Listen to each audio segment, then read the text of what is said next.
ಕರ್ತನಲ್ಲಿ ಪ್ರಿಯರೇ, ನಮಗೆ ಕೊಡಲ್ಪಟ್ಟಂತ ದೇವರ ವಾಕ್ಯದ ಭಾಗದ ಆಧಾರವು ಸತ್ಯವೇದವನ್ನು ಧ್ಯಾನಿಸೋಣ. ಮಾರ್ಕನು ಬರೆದ ಸುವಾರ್ತೆಯ ಅದರ 8ನೇ ಅಧ್ಯಾಯ ವಚನ 27ರಿಂದ 30 ವಚನದವರೆಗೂ ನಾವು ಈ ಸಮಯದಲ್ಲಿ ಧ್ಯಾನ ಮಾಡುವಂಥವರಾಗಿದ್ದೇವೆ. ಇಲ್ಲಿ ವಿಶೇಷವಾಗಿ ನೋಡುವಾಗ ಯೇಸು ಸ್ವಾಮಿಯವರು ಈ ಲೋಕದಲ್ಲಿ ಜೀವಿಸಿದಾಗ ಅವರು ತನ್ನ ಶಿಷ್ಯರ ಸಂಗಡ ಇರುವಾಗ ಒಂದು ವಿಷಯವನ್ನು ಅವರು ಕೇಳಿದರು. ಆ ವಿಷಯವೇನೆಂದರೆ, ನನ್ನನ್ನು ಜನರು ಯಾರು ಅನ್ನುತ್ತಾರೆ ಎಂಬುದಾಗಿ ಕೇಳಿದರು.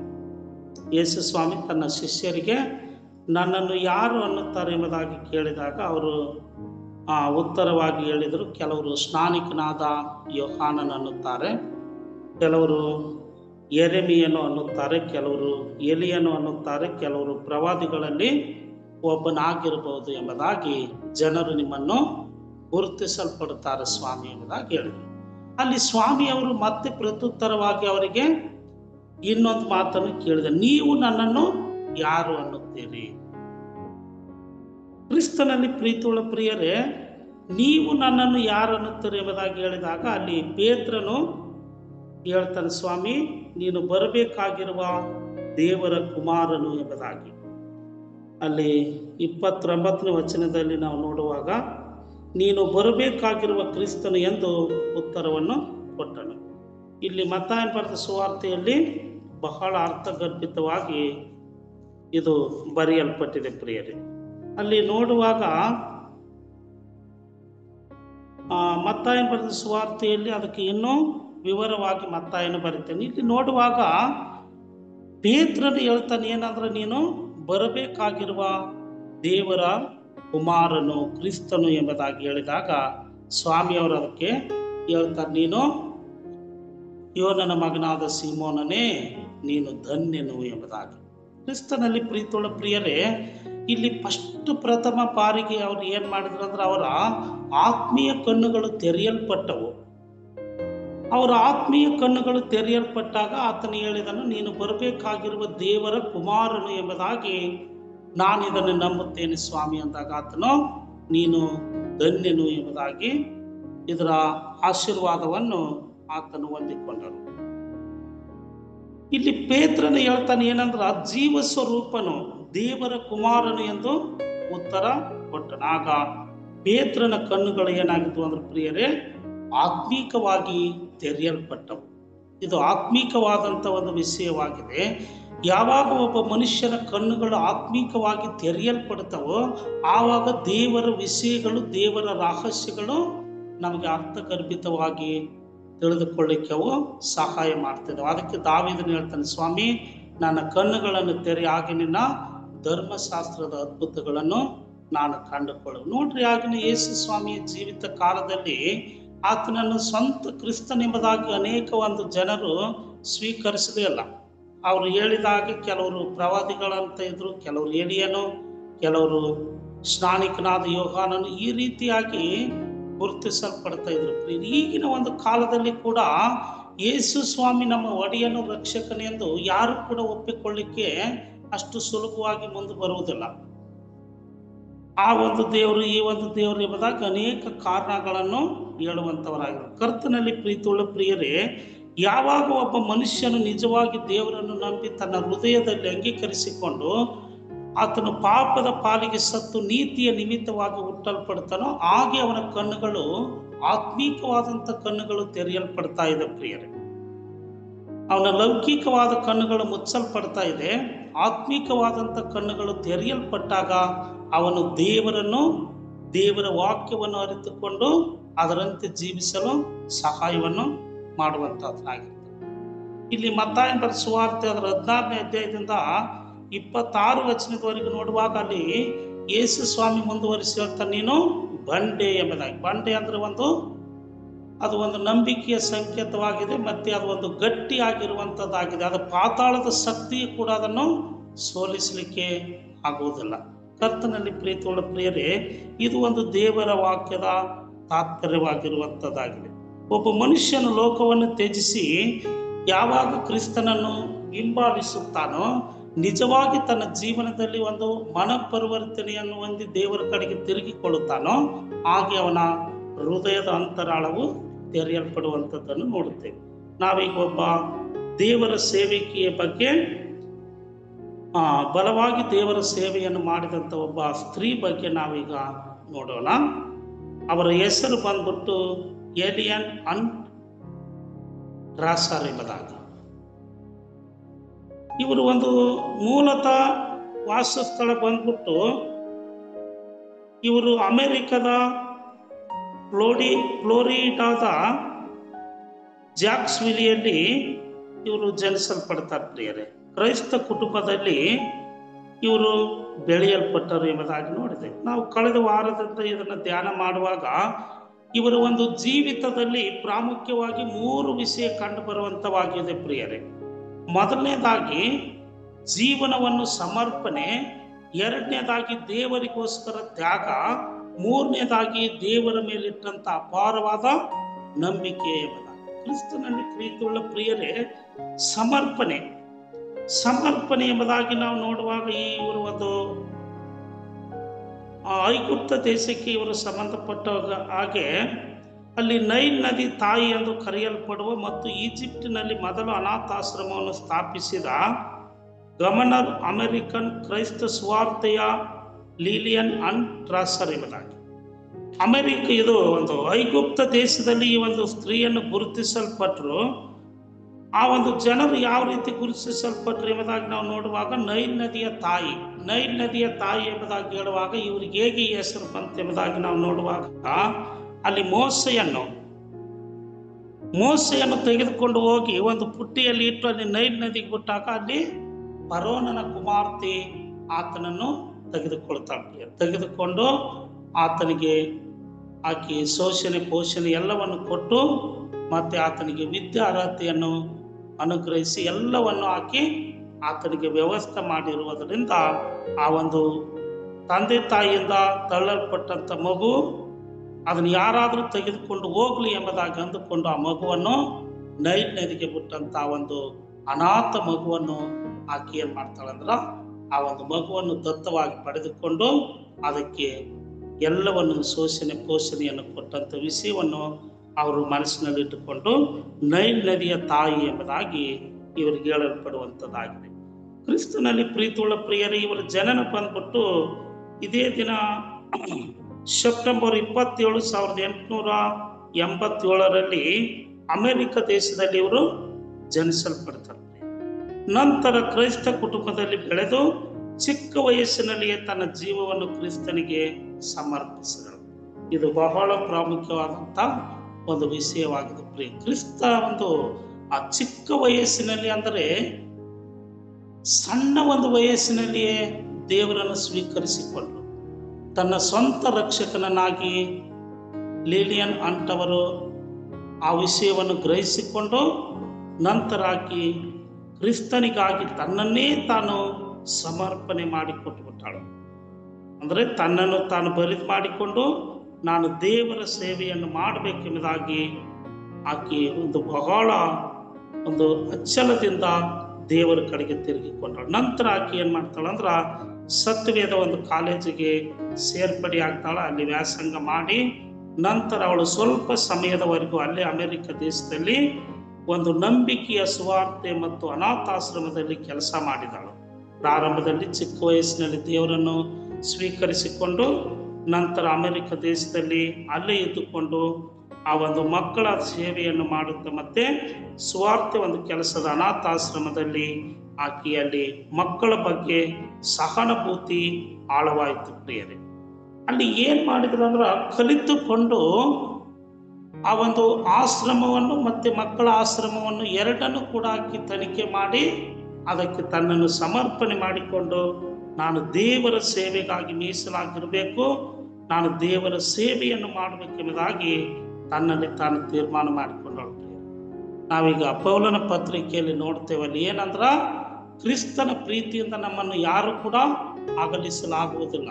ಕಷ್ಟವೋ ಸಂಕಟವೋ, ಅಲ್ಲಿ ಅನ್ನವಿಲ್ಲದಿರುವುದು, ವಸ್ತ್ರವಿಲ್ಲದಿರುವುದು, ಏನೇ ಇದ್ರೂ ಕೂಡ ಅದು ದೇವರು ನೋಡಿಕೊಳ್ಳುತ್ತಾನೆ ಎಂಬುದಾಗಿ ಅರ್ಥವನ್ನು ಕೊಡುವಂಥದ್ದು. ಇನ್ನು ಮುಂದೆ ನಾವು ನೋಡುವಾಗ, ಇನ್ನು ಜೀವಿಸುವವನು ನಾನಲ್ಲ, ನನ್ನಲ್ಲಿರುವ ಕ್ರಿಸ್ತನು ಜೀವಿಸುತ್ತಾನೆನ್ನುವಂಥ ಒಂದು ಸದೃಢವಾದಂಥ ಪರಿವರ್ತನೆಯ ಒಂದು ತಾಯಿಯ ಹೃದಯದಲ್ಲಿ ಹುಟ್ಟಲ್ಪಟ್ಟಿದೆ ಪ್ರಿಯರೇ. ನಂತರ ಆಕಿ ಒಂದು ಮದುವೆ ಹಾಕಿದ ಪ್ರಾರಂಭವಾಗ್ತದೆ ಪ್ರಿಯರೇ. ಅಲ್ಲಿ 1910ರಲ್ಲಿ ತನ್ನ ಮದುವೆಗೆ ಕೆಲವು ದಿನಗಳ ಮೊದಲು ಈಜಿಪ್ಟಿನಲ್ಲಿ ಸೇವೆ ಮಾಡಲು ದೇವರಿಂದ ಸ್ಪಷ್ಟ ಕರೆ ಬಂದಿತ್ತು. ಅಲ್ಲಿ ಮದುವೆ ಏರ್ಪಾಡಾಗಿರ್ತದೆ ಪ್ರಿಯರೇ. ಮದುವೆ ಒಂದು ಮಾಡಿಕೊಡ್ಬೇಕೆಂಬುದಾಗಿ ಅಂದುಕೊಂಡಾಗ ಆಕೆಗೆ ಐಗುಪ್ತ ದೇಶಕ್ಕೆ ಒಂದು ಸ್ವಾರ್ಥ ಸೇವೆಯ ಕರೆ ಬಂತು. ನಂತರ ಆಕೆ ಅದನ್ನು ಬದಿಗೊತ್ತಿಬಿಟ್ಟು ಪ್ರಿಯರೇ, ಈ ಮದುವೆಯನ್ನು ರದ್ದುಪಡಿಸಿ ನಾನು ಅಲ್ಲಿಗೆ ಹೋಗಿ ದೇವರ ಸೇವೆಯನ್ನು ಮಾಡಿ. ನೋಡ್ರಿ, ಇದು ಎಂತ ಒಂದು ತ್ಯಾಗ ಪ್ರಿಯರೇ. ಆಗಿನ ಕಾಲದಲ್ಲಿ ಕೂಡ ಈ ತರವಾದಂಥ ಜನರು ಸೇವೆಯನ್ನು ಮಾಡಿದ್ರು. ಈ ದಿನದಲ್ಲಿ ಕೂಡ ಈ ರೀತಿ ತ್ಯಾಗಮಯವಾಗಿ ಸೇವೆ ಮಾಡುವಂತ ಅನೇಕರು ನಮ್ಮ ಕಣ್ಣು ಮುಂದೆ ಕಾಣಿಸಲ್ಪಡುವಂಥವರಾಗಿದ್ದರು ಪ್ರಿಯರೇ.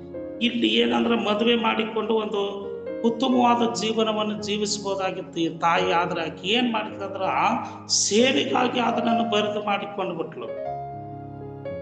ಸೇವೆ ವಿಷಯವಾಗಿ ನಾನು ದೇವರಿಗಾಗಿ ನಾನು ಸಾಯುತ್ತೇನೆ ಎಂಬುದಾಗಿ ತನ್ನ ಜೀವನದಲ್ಲಿ ಅಂದುಕೊಂಡು ಆ ಮದುವೆಯನ್ನು ಕ್ಯಾನ್ಸಲ್ ಮಾಡಿ, ಆ ಮದುವೆ ಬೇಡ ಎಂಬುದಾಗಿ ಹೇಳಿ ನಂತರ ಆ ಒಂದು ಕರೆಗೆ ಒಪ್ಪಿಸಿಕೊಟ್ಟಳು. ಆಕೆ ಜೀವನದಲ್ಲಿ ಒಂದು ಉದ್ಭವಿಸುವ ಸಂಗತಿ ಏನಂದ್ರೆ, ದೇವರ ಕರೆ. ಸತ್ಯವೇದದಲ್ಲಿ ಅನೇಕ ಒಂದು ಮಹಾನ್ ವ್ಯಕ್ತಿಗಳಿಗೆ ಕರೆ ಬಂತು ಪ್ರಿಯರೇ. ಆ ಕರೆಗೆ ಯಾರು ವಿಧಿಯರಾಗಿ ಹೋದ್ರು ಅವರ ಜೀವನ ಚರಿತ್ರೆ ನಮಗೆ ಚೆನ್ನಾಗಿ ಗೊತ್ತುಂಟು. ಅಬ್ರಾಮ ಆಗಿರ್ಬೋದು, ಮೋಸೆ ಆಗಿರ್ಬೋದು, ಅವರು ಮುಂದೆ ಒಂದು ದೊಡ್ಡ ಆಶೀರ್ವಾದಕ್ಕೆ ಪಾತ್ರರಾಗಿರ್ತಾರೆ ಪ್ರಿಯರೇ. ತನ್ನನ್ನೇ ತಾನು ಬರಿದು ಮಾಡಿಕೊಂಡು, ತನ್ನನ್ನೇ ತಾನು ಉರಿಸಿಕೊಂಡು ಇತರರಿಗಾಗಿ ಬೆಳಕು ಕೊಡುವಂತ ಮಹಾ ತಾಯಿಯವರು ಡೇಲಿಯನ್ ಎಂಬುದಾಗಿ ನಾವು ನೋಡುವಂಥವರಾಗಿದ್ದೀವಿ. ನಂತರ ಮದುವೆಯಾಗಿ ಬೇಡವನ್ನು ತಿರಸ್ಕರಿಸಿ ಅಲ್ಲಿ ನಂತರ ಅವರು ಸ್ವಾರ್ಥ ಸಾರುವುದಕ್ಕಾಗಿ ಅಮೆರಿಕ ದೇಶಕ್ಕೆ ಹೋಗ್ತಾರೆ ಪ್ರಿಯರೇ. ಸ್ವಾರ್ಥಕ್ಕಾಗಿ ಬದುಕುವ ಮೂಲಕ ತನ್ನ ಜೀವನವನ್ನೇ ಆಕೆ ಮುಡುಪಾಗಿ ಇಟ್ಟಳು. ಆಫ್ರಿಕಕ್ಕೆ ಕರೆಯಲ್ಪಟ್ಟು ಅವರು 1911ರಲ್ಲಿ ಆರ್ಥಿಕ ಬೆಂಬಲವಿಲ್ಲದೆ ಅಲ್ಲಿ ಈಜಿಪ್ಟಿಗೆ ಪ್ರಯಾಣ ಬೆಳೆಸಿದರು. ಕೇವಲ ನಂಬಿಕೆಯಿಂದ ನಿರ್ಗತಿಕರ ನಡುವೆ ತನ್ನ ಸೇವೆಯನ್ನು ಪ್ರಾರಂಭಿಸಿದಳು. ನಂಬಿಕೆಯಿಂದ. ಅಲ್ಲಿ ಆಕೆಗೆ ಹಣಬಲವೂ ಇಲ್ಲ, ಜನಬಲವೂ ಇಲ್ಲ, ಯಾವುದೇ ತರವಾದಂಥ ಬಲವಿಲ್ಲ ಪ್ರಿಯರೇ.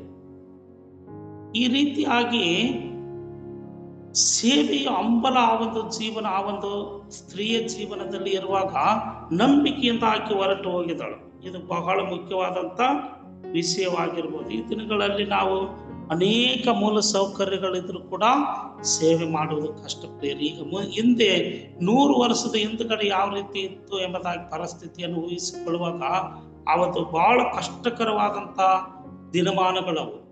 ಆವಾಗ ಯಾವುದೇ ವಾಹನ ಸೌಲಭ್ಯವೂ ಕೂಡ ಇರ್ತಾ ಇರಲಿಲ್ಲ. ಹಣವು ಕೂಡ ಅಲ್ಲಿ ಹೆಚ್ಚಾಗಿ ಇರ್ತಾ ಇರಲಿಲ್ಲ. ಅವ್ರು ಊಟ ಮಾಡುವಂಥ ಊಟಕ್ಕೆ ಕೂಡ ಕಷ್ಟವಾಗಿ ಅಲ್ಲಿ ಪ್ರಲಾಪಿಸುವುದನ್ನು ನಾವು ನೋಡುವಂಥವರಾಗಿದ್ದೇವೆ. ನಂತರ ಆ ಒಂದು ದೇಶಕ್ಕೆ ಹೋಗಿ ಆಕಿ 5 ವರ್ಷಗಳ ನಂತರ ಅಲ್ಲಿ 5 ವರ್ಷಗಳಲ್ಲಿ 50 ಮಕ್ಕಳನ್ನು ನೋಡಿಕೊಂಡ್ರು ಪ್ರಿಯರೇ. ಬಹಳ ಕಠಿಣವಾದಂಥ ಪರಿಸ್ಥಿತಿ ಪ್ರಿಯರೇ. 50 ಮಕ್ಕಳನ್ನು ನೋಡಿಕೊಂಡು ಅವರ ಪ್ರಾಮಾಣಿಕತೆಯನ್ನು ಕೆಲವರು ಗಮನಿಸಿದರು. ಅವ್ರು ಮಾಡುವಂಥ ತ್ಯಾಗಮಯವಾದಂಥ ಸೇವೆ, ಅವ್ರು ಪಡುವಂಥ ಪ್ರಯಾಸವನ್ನು ನೋಡಿ ಅನೇಕರು ಆಕೆಗೆ ಅಲ್ಲಿ ಏನ್ ಮಾಡಿದ್ರು ಅಂದ್ರೆ, ದೊಡ್ಡ ದೊಡ್ಡ ವ್ಯಕ್ತಿಗಳು ಅಲ್ಲಿ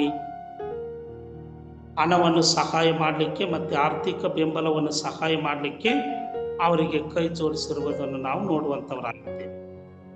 ಇದು ಸೇವೆಯು ಇವರ ಜೀವನದಲ್ಲಿ ಪ್ರಾರಂಭಿಸಿದ್ದು. ಇವರು ದೊಡ್ಡ ವ್ಯಕ್ತಿಗಳ ಮಧ್ಯದಲ್ಲಿ ಸೇವೆಯನ್ನು ಪ್ರಾರಂಭಿಸಲಿಲ್ಲ.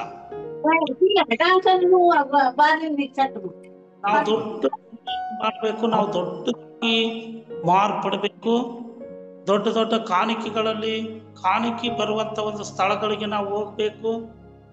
ನಾವು ಈ ರೀತಿಯಾಗಿ ಅನೇಕ ಸಂದರ್ಭದಲ್ಲಿ ಬಯಸ್ತಾ ಇದ್ದೇವೆ ಪ್ರಿಯರ. ಆದ್ರೆ ಆ ಒಂದು ತಾಯಿ ಮಾಡಿದ ತ್ಯಾಗವನ್ನು ನೋಡ್ರಿ.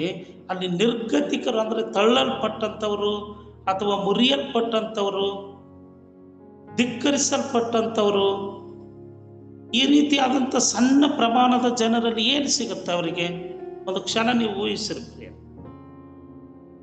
ಅಲ್ಲಿ ಏನು ಸಿಗುವುದರ ಬದಲಾಗಿ ಕ್ರಿಸ್ತನ ಪ್ರೀತಿಯನ್ನು ಅಲ್ಲಿ ಸಾರುವುದಕ್ಕಾಗಿ, ದೇವರ ಸುವಾರ್ತೆಯನ್ನು ತಿಳಿಸುವುದಕ್ಕಾಗಿ, ಅಲ್ಲಿ ನಶಿಸಿ ಹೋಗುವಂಥ ಆತ್ಮಗಳಿಗಾಗಿ, ಮನ ಮುರಿದವರಿಗೂ ಕೆಟ್ಟು ಹೋದವರಿಗೂ ಬಿಡುಗಡೆ ತಿಳಿಸುವಂಥ ಸುವಾರ್ತೆಯನ್ನು ಅವರು ತೆಗೆದುಕೊಂಡು ಹೋದರು ಪ್ರಿಯರೇ. ತೆಗೆದುಕೊಂಡು ಹೋಗಿ ಅಲ್ಲಿ ಅನೇಕ ಅವ್ರಿಗೆ ಸಹಾಯವು ಸಿಕ್ಕ ನಂತರ ಅವ್ರು ಏನು ಮಾಡಿದ್ರು ಅಂದ್ರೆ, ಅಲ್ಲಿ 1923 ಹೊತ್ತಿಗೆ ಅವರು 300 ಮಕ್ಕಳಿಗೆ ಆಶ್ರಯವನ್ನು ನೀಡಿದರು. 300 ಮಕ್ಕಳಿಗೆ ಆಶ್ರಯವನ್ನು ನೀಡಿದರು. ಮತ್ತೆ ಆ ವರ್ಷಗಳಲ್ಲಿ ಅವರ ಸೇವೆಯು ವಿಸ್ತರಿಸಿತು. ಮತ್ತು ಅವರು ಒಟ್ಟಾಗಿ ಸೇವೆ ಮಾಡಿದ ಅವರು ಕ್ರಿಸ್ತನ ಕಡೆಗೆ ನಡೆಸಿದಂಥ ಜನಸಂಖ್ಯೆ ಬಂದ್ಬಿಟ್ಟು 1400 ಮಕ್ಕಳು ಮತ್ತು ವಿಧವೆಯರನ್ನು ನೋಡಿಕೊಳ್ತಾ ಇದ್ರು ಪ್ರಿಯರೇ. ಅನೇಕ ವಿಧವೆಯರನ್ನು ನೋಡ್ತಾ ಇದ್ರು. ನಾವೀಗ ಕೀರ್ತನೆ 41ರಲ್ಲಿ ನೋಡ್ತಾ ಇದ್ದೇವೆ. ಅಲ್ಲಿ ಏನಂದ್ರೆ, ವಿಧವೆಯರಿಗೆ ನೀವು ಸಹಾಯ ಮಾಡ್ರಿ, ನಿಮ್ಮ ಆಪತ್ತುಗಳಲ್ಲಿ ದೇವರು ನಿಮ್ಮನ್ನು ರಕ್ಷಿಸುವನು ಎಂಬುದಾಗಿ. ಕ್ರಿಸ್ತನಲ್ಲಿ ಪ್ರೀತಿಯುಳ್ಳ ಪ್ರಿಯ ದೇವರ ಮಕ್ಕಳೇ, ಆ ವಿಧವೆಯರನ್ನು ನೋಡಿಕೊಳ್ತಿದ್ರು. ಮತ್ತು ಒಟ್ಟು 8,000 ಆತ್ಮಗಳನ್ನು ಕ್ರಿಸ್ತನ ಪ್ರೀತಿಗೆ ಕರೆದೊಯ್ದರು. ನಿರ್ಗತಿಕರ ತಾಯಿಯಾಗಿ ಸ್ಮರಿಸಲ್ಪಟ್ಟರು. ಅವರ ಜೀವನವು ನಿಜವಾದ ಸುವಾರ್ತೆ ಕೆಲಸವು, ಮಾತನಾಡುವ ಬದುಕು ಎರಡೂ ಆಗಿದೆ ಎಂದು ನಾವು ನೆನೆಸುತ್ತೇವೆ ಮತ್ತು ಪರಿಗಣಿಸಲು ನಮಗೆ ಸಹಾಯವಾಗುತ್ತದೆ. ಇದು ಕ್ರಿಸ್ತನ ಪ್ರೀತಿಯಾಗಿದೆ ಪ್ರಿಯರೇ. ಈ ಕ್ರಿಸ್ತನ ಪ್ರೀತಿಯು ಒಬ್ಬ ಒಂದು ಮನುಷ್ಯನ ಜೀವಿತದಲ್ಲಿ ಬರುವಾಗ ಅವನು ಎಲ್ಲದಕ್ಕೂ ಸಿದ್ಧನಾಗ್ತಾನೆ. ಯಾರು ನಿಜವಾದಂಥ ಕ್ರಿಸ್ತನನ್ನು ನಂಬಿಕೊಂಡು ಕ್ರಿಸ್ತನಿಗಾಗಿ ಜೀವಿಸುತ್ತಾನೋ ಅವನು ಎಂಥ ಸನ್ನಿವೇಶ ಬಂದರೂ ಕೂಡ ಹಿಂದೇಟು ಹಾಕುವುದಿಲ್ಲ. ನಾವು ಪ್ರಾರಂಭದಲ್ಲಿ ನೋಡಿದ ಪೌಲನು ಸ್ಪಷ್ಟವಾಗಿ ಹೇಳ್ತಾನೆ, ಏನಂದ್ರ, ಅಲ್ಲಿ ಖಡ್ಗವೋ, ಕ್ಷಾಮವೋ, ಗಡ್ಡಾಂತರವೋ, ವ್ಯಾಧಿಯೋ ಏನೇ ಬಂದರೂ ಕೂಡ ಕ್ರಿಸ್ತನ ಪ್ರೀತಿಯಿಂದ ನಮ್ಮನ್ನು ಅಗಲಿಸುವವರು ಈ ಲೋಕದಲ್ಲಿ ಯಾರು ಇಲ್ಲ. ಕರ್ತನಲ್ಲಿ ಪ್ರೀತಿಯುಳ್ಳ ಪ್ರಿಯರೇ, ಆ ನಂಬಿಕೆಯು ನಮ್ಮನ್ನು ನಡೆಸಿಕೊಂಡು ಹೋಗುವಂಥದ್ದಾಗಿದೆ. ಅಲ್ಲಿ ಇಬ್ರಿಯವರಿಗೆ ಬರೆದ ಪತ್ರಿಕೆಯಲ್ಲಿ 6ನೇ ಅಧ್ಯಾಯದ 19ನೇ ವಚನದಲ್ಲಿ ಒಂದು ವಾಕ್ಯವನ್ನು ನಾವು ಓದಲ್ಪಡ್ತೇವೆ. ಆ ವಾಕ್ಯ ಏನೆಂದು ನಾವು ನೋಡುವಾಗ, ಪ್ರಾಣವೆಂಬ ಲಂಗೂರ ಹಾಕಿಕೊಂಡು ಅಲ್ಲಿ ನಂಬಿಕೆ ಎಂಬ ಸೇತುವೆಯನ್ನು ನಾವು ಕಟ್ಟಬೇಕು. ನಂಬಿಕೆಯಿಂದ ನಾವು ಮುಂದೂಡಬೇಕಿದು. ಪ್ರಪಂಚ ಒಂದು ಸಮುದ್ರದಂತೆ ಇದೆ ಪ್ರಿಯರೇ. ನಮಗೆ ಆ ಕಡೆ ಹೋಗ್ಲಿಕ್ಕೆ ತುಂಬಾ ಕಷ್ಟವಾಗಿ ಕಾಣಲ್ಪಡುತ್ತದೆ. ನಮ್ಮ ಪ್ರಾಣ ಅದನ್ನು ನೋಡಿ ಹೆದರ್ತಾ ಇದೆ. ಸ್ವಾಮಿಯವರು ಒಂದು ಮಾತು ಹೇಳಿದ್ರು, ನನ್ನ ಪ್ರಾಣ ಒಂದು ಆತ್ಮ ಸಿದ್ಧವಾಗಿದೆ, ದೇಹಕ್ಕೆ ಬಲ ಸಾಲದೆ ಎಂಬುದಾಗಿ. ನಾವು ನಂಬಿಕೆ ಎಂಬ ಒಂದು ಪ್ರಾಣವನ್ನು ಇಟ್ಟುಕೊಂಡು ನಾವು ಲಂಗೂರವನ್ನು ನೋಡ್ತಾ ಇದ್ದೇವೆ, ಸರೋವರವನ್ನು ನೋಡ್ತಾ ಇದ್ದೇವೆ. ಆ ಕಡೆ ನಾವು ಹೋಗ್ಬೇಕಾದ್ರೆ ನಂಬಿಕೆ ಎಂಬ ಸೇತುವೆಯನ್ನು ನಾವು ಸೇವೆ ವಿಷಯದಲ್ಲಿ ಕಟ್ಟಲ್ಪಡಬೇಕು. ನಂತರ ನಮ್ಮ ಮುಂದಾಗಿ ಒಬ್ಬ ವ್ಯಕ್ತಿ ಯೇಸು ಸ್ವಾಮಿ ಹೋಗಿದ್ದಾರೆ. ಅವರು ನಮಗೆ ಮಾದರಿಯಾಗಿದ್ದಾರೆ. ಅವರು ಹೋಗಿ ಆ ದಡವನ್ನು ಸೇರಿ ಆ ಕಡೆ ಕೂತುಕೊಂಡು ನಮ್ಮನ್ನು ಕರಿತಾ ಇದ್ದಾರೆ, ನೀವು ನಂಬಿಕೆಯಿಂದ ಮುಂದೆ ಬನ್ನಿರಿ ಎಂಬುದಾಗಿ. ಕ್ರಿಸ್ತನಲ್ಲಿ ಪ್ರೀತಿಯುಳ್ಳ ಪ್ರಿಯರೇ, ನಾವು ನಂಬಿಕೆಯಿಂದ ಮುಂದೆ ಹೋಗುವಾಗ ನಾವು ಖಂಡಿತವಾಗಿ ಯಶಸ್ವಿ ಆಗಲಿಕ್ಕೆ ಅದು ಸಾಧ್ಯ ಉಂಟು. ಮತ್ತು ಇವರ ಜೀವನದಿಂದ ನಮ್ಮ ಜೀವನಕ್ಕೆ ಅನ್ವಯಿಸಿಕೊಳ್ಳುವುದು ಏನೆಂದರೆ, ಇವರಿಗೆ ಬಹಳ ಇಷ್ಟವಾಗಿರುವಂಥ ಸತ್ವೇದದಲ್ಲಿ ಒಂದು ವಚನ ಯಾವುದಪ್ಪ ಅಂತ ನೋಡುವಾಗ, ಯಾಕೋಬನ ಬರೆದ ಪತ್ರಿಕೆ 1ನೇ ಅಧ್ಯಾಯದ 27 ವಚನಗಳು. ಅಲ್ಲಿ ಸಂಕಟದಲ್ಲಿ ಬಿದ್ದ ದಿಕ್ಕಿಲ್ಲದವರನ್ನು, ವಿಧವೆಯರನ್ನು ಪರಾಮರಿಸಿ ತನ್ನ ಪ್ರಪಂಚದ ದೋಷವು ಹತ್ತದಂತೆ ನೋಡಿಕೊಳ್ಳುವುದೇ ತಂದೆಯಾದ ದೇವರ ಸನ್ನಿಧಾನದಲ್ಲಿ ಶುದ್ಧವೂ ನಿರ್ಮಲವೂ ಆಗಿರುವ ಭಕ್ತಿಯಾಗಿದೆ. ಕ್ರಿಸ್ತನಲ್ಲಿ ಪ್ರೀತಿಯುಳ್ಳ ಪ್ರಿಯರೇ, ಈ ಲೋಕದಲ್ಲಿ ನಾವು ಜೀವಿಸುತ್ತೇವೆ ಅಂದರೆ ನಮಗೆ ಸ್ವತಂತ್ರವಾಗಿ ಜೀವಿಸುವುದಕ್ಕೆ ನಮಗೆಲ್ಲ ಅನೇಕವಾದಂಥ ಒಂದು ಭಾರವನ್ನು ದೇವರು ನಮಗೆ ಕೊಟ್ಟಿದ್ದಾನೆ ಪ್ರಿಯರೇ. ನಾವು ಮೊದಲು ನಾನು ರಕ್ಷಿಸಲ್ಪಟ್ಟಿದ್ದೇನೆ ಅಂತ ನಾನು ಅಂದುಕೊಳ್ಳುವಾಗ, ನಾನು ಇನ್ನೊಬ್ಬರನ್ನು ರಕ್ಷಿಸುವುದಕ್ಕಾಗಿ ಮೊದಲು ನಾನು ರಕ್ಷಿಸಲ್ಪಟ್ಟಿದ್ದೇನೆ. ಈ ಒಂದು ನಾವು ಯಾವತ್ತು ನಾವು ಸತ್ರು ಕೂಡ ಈ ವಿಷಯವನ್ನು ನಾವು ಮರೆಯಬಾರ್ದು. ನಾವು ಇತರರಿಗಾಗಿ ಜೀವಿಸುವುದೇ ಒಂದು ಶ್ರೇಷ್ಠವಾದಂಥ ಭಾಗ್ಯವಾಗಿದೆ ಈ ಲೋಕದಲ್ಲಿ. ಏನು ತೆಗೆದುಕೊಂಡು ಹೋಗುವುದಿಲ್ಲ, ಏನು ನಾವು ಇಲ್ಲಿಂದ ಒಯ್ಲಿಕ್ಕಾಗೋದಿಲ್ಲ. ಬರುವುದು ಒಂದೇ, ಹೋಗುವುದು ಒಂದೇ ಪ್ರಿಯರಿ. ಲೋಕದಲ್ಲಿ ಎಷ್ಟು ದಿನಗಳ ಕಾಲ ಜೀವಿಸುತ್ತೇವೋ ಅಷ್ಟು ದಿನಗಳ ಕಾಲ ದೇವರ ರಾಜ್ಯಕ್ಕಾಗಿ, ದೇವರ ನೀತಿಗಾಗಿ ಬದುಕೋದು ಬಹಳವಾದ ಶ್ರೇಷ್ಠವಾದ ಗುಣವಾಗಿದೆ ಪ್ರಿಯರಿ. ನಂತರ ನಾವು ನಂಬಿಕೆಯಿಂದ ಮುಂದೆ ಹೋಗ್ಬೇಕು. ನೋಡ್ರಿ, ಈಗ ಯಾರು ನಾವು ಯೇಸು ಸ್ವಾಮಿಯನ್ನು ಕಂಡಿಲ್ಲ. ನಾನು ನೋಡಿದ್ದೀನ, ನೀನು ನೋಡಿದೆಯೇ ಇಲ್ಲ. ಸತ್ಯವೇದ ಹೇಳ್ತದೆ, ನಾವು ನಂಬಿಕೆಯಿಂದ ಆತನನ್ನು ನೋಡಬೇಕು. ನೀನು ನಂಬಿದರೆ ನಾವು ದೇವರ ವಿಷಯವನ್ನು ಕಂಡುಕೊಳ್ಳುತ್ತೇವೆ, ನಂಬದೇ ಇದ್ದರೆ ನಾವು ನಾಶನಕ್ಕೆ ಹೋಗುತ್ತೇವೆ. ನಮ್ಮ ನಂಬಿಕೆಯು ನಮ್ಮನ್ನು ಕಾಪಾಡುವಂಥದ್ದಾಗಿದೆ. ಇವತ್ತು ಅನೇಕ ಚಿತ್ರಪಟಗಳಲ್ಲಿ ಯೇಸು ಸ್ವಾಮಿಯನ್ನು ನೋಡಿರ್ತೀವಿ ನಾವು. ಈಗಿದ್ದ ನಾವು ಯಾರು ಕೂಡ ಕಣ್ಣಾರೆ ಕಾಣಲ್ಲ. ನೋಡಿ ನಂಬುವವನಿಗಿಂತ ನೋಡದೆ ನಂಬುವವನು ಧನ್ಯನು. ಅದೇ ಕೆಲಸವನ್ನು ಈ ಒಂದು ಲೀಲಾ ಅಂಟ್ ಎಂಬುದಾಗಿ ಒಂದು ತಾಯಿಯ ಮಾಡಿದಂಥ ಒಂದು ಕೆಲಸವಾಗಿದೆ ಪ್ರಿಯ. ಅವರು ಅನೇಕ ನಿರ್ಗತಿಕರಿಗಾಗಿ ಅಥವಾ ವಿಧವೆಯರಿಗಾಗಿ ತನ್ನನ್ನೇ ತಾನು ಬರಿದು ಮಾಡಿಕೊಂಡು ಹೋದರು. ಪರೋಪಕಾರ. ನಮಗೆ ನಾವು ಉಪಕಾರವನ್ನು ಮಾಡಿಕೊಳ್ಳುವುದಕ್ಕಿಂತ ಬದಲಾಗಿ ಪರೋಪಕಾರವನ್ನು, ಅಂದರೆ ಯೇಸು ಸ್ವಾಮಿ ತೋರಿಸಿದಂತ ಮಾದರಿ ಇದಾಗಿದೆ ಪ್ರಿಯರೇ. ಅವ್ರಿಗೆ ಯಾವುದೇ ತರವಾದಂಥ ಒಂದು ಸ್ವಂತ ಮನೆಯಲ್ಲ, ಸ್ವಂತ ಒಂದು ಯಾವುದು ಕೂಡ ಯೇಸು ಸ್ವಾಮಿಯಲ್ಲಿಲ್ಲ. ಎಲ್ಲವೂ ಕೂಡ ಬಾಡಿಗೆ ಮನೆಯಲ್ಲಿದ್ರು, ಕರೆದ ಕೊಟ್ಟಿಗೆಯಲ್ಲಿ ಇದ್ರು, ಜನಿಸಿದ್ರು. ಗುಡ್ಡ ಗವಿಗಳಲ್ಲಿ ಅವರು ವಾಸ ಮಾಡಿದ್ರು, ಪ್ರಾರ್ಥನೆ ಮಾಡಿದ್ರು. ಕೊನೆಗೆ ಅವರು ತಮ್ಮನ್ನೇ ತಾವು ನಮಗಾಗಿ ಇವತ್ತು ಅರ್ಪಣೆ ಮಾಡಿ ಹೊರಟೋದ್ರು. ಆ ಒಂದು ಋಣವನ್ನು ಯೇಸು ಸ್ವಾಮಿ ನಮಗೆ ಬಿಟ್ಟೋಗಿದ್ದಾರೆ. ನಾನು ರಕ್ಷಿಸಲ್ಪಟ್ಟಿದ್ದೇನೆ, ಇನ್ನೊಬ್ಬರನ್ನು ರಕ್ಷಿಸಲ್ಪಡುವ. ಇವತ್ತು ನಮ್ಮ ಕರ್ನಾಟಕ ರಾಜ್ಯದಲ್ಲಿ ಸರ್ಕಾರದಲ್ಲಿ ಯಾವ ರೀತಿಯಾದಂಥ ಒಂದು ಗಲಿಬಿಲಿ ಎಂಬುದಾಗಿ ನಮ್ಮೆಲ್ಲರಿಗೂ ಕೂಡ ಗೊತ್ತುಂಟು ಪ್ರಿಯರೇ. ದೇವರು ಸಮಾಧಾನ ಕೊಡುವಂತೆ, ಎಲ್ಲರ ಒಂದು ಸಮಾನತೆಯಾಗಿ ಒಂದೇ ಆಗಿ ನೋಡಿಕೊಳ್ಳುವಂತೆ ನಾವು ಪ್ರಾರ್ಥನೆಯನ್ನು ಮಾಡೋಣ. ಪರಿಶುದ್ಧನು, ಮಹೋನ್ನತನು, ಸರ್ವಶಕ್ತನು, ಜೀವ ಸ್ವರೂಪನಾಗಿರುವ ತಂದೆಯ ದೇವರ ನಾಮಕ್ಕೆ ಸ್ತೋತ್ರ. ಅಪ್ಪ, ನಾವು ನಿರ್ಗತಿಕರಿಗಾಗಿ ನಾನು ರಕ್ಷಣೆ ಹೊಂದಿದ್ದೇನೆ, ನಾನು ಇನ್ನೊಬ್ಬರನ್ನು ರಕ್ಷಿಸುವುದಕ್ಕಾಗಿ, ಇನ್ನೊಬ್ಬರಿಗೆ ಸುವಾರ್ತೆಯನ್ನು ಸಾರುವುದಕ್ಕಾಗಿ ಮೊದಲು ನಾನು ರಕ್ಷಿಸಲ್ಪಟ್ಟಿದ್ದೇನೆ ಅನ್ನುವ ಈ ಒಂದು ತಾತ್ಪರ್ಯವನ್ನು ನಮ್ಮ ಮನಸ್ಸಿನಲ್ಲಿ ಇಟ್ಟುಕೊಂಡು ನಾವು ಜೀವಿಸಲು, ಅನೇಕರಿಗೆ ನಿನ್ನ ಶುಭವಾರ್ತೆಯನ್ನು ಸಾರಲು, ಅನೇಕರನ್ನು ದೇವರ ಕಡೆಗೆ ನಡೆಸಲು ಭಾಗ್ಯವನ್ನು ಕೊಡು. ಈ ದಿನಗಳಲ್ಲಿ ಅನೇಕ ಕಷ್ಟಗಳವಾಗ ಒಂದು ಸಮಯವಾಗಿರುವಂಥದ್ದಾಗಿದೆ ಪ್ರಿಯರೇ. ಎಲ್ಲಿ ಸ್ವತಂತ್ರವಾಗಿ ಸೇವೆ ಮಾಡಲಿಕ್ಕೆ ಆಗೋದಿಲ್ಲ ತಂದೆ. ಎಲ್ಲವೂ ಸಮಾನತೆಯಾಗಿರುವಂತೆ, ಕ್ರಿಸ್ತನ ಸುವಾರ್ತೆಯು ಮೂಲೆ ಮೂಲೆಗೆ ಹರಡುವಂತೆ, ಪ್ರತಿಯೊಬ್ಬರು ದೇವರನ್ನು ತಿಳಿದುಕೊಳ್ಳುವಂತೆ, ನರಕದಿಂದ ತಪ್ಪಿಸಿಕೊಂಡು ಪರಲೋಕ ರಾಜ್ಯಕ್ಕೆ ಹೋಗುವಂತೆ ಅಪ್ಪ ನೀನು ಸಹಾಯ ಮಾಡಿ. ಈ ದಿನವೆಲ್ಲ ನಮ್ಮನ್ನು ಕರುಣಿಸಿ ಕಾಪಾಡಿ ನಡೆಸಬೇಕೆಂಬುದಾಗಿ ಯೇಸು ಕ್ರಿಸ್ತನ ಒಂದೇ ನಾಮದಲ್ಲಿ ಪ್ರಾರ್ಥಿಸಿ ಬೇಡಿ ಹೊಂದಿದ್ದೇವೆ ನಮ್ಮ ಪರಲೋಕದ ತಂದೆಯೇ. ಆಮೆನ್. ಆಮೆನ್.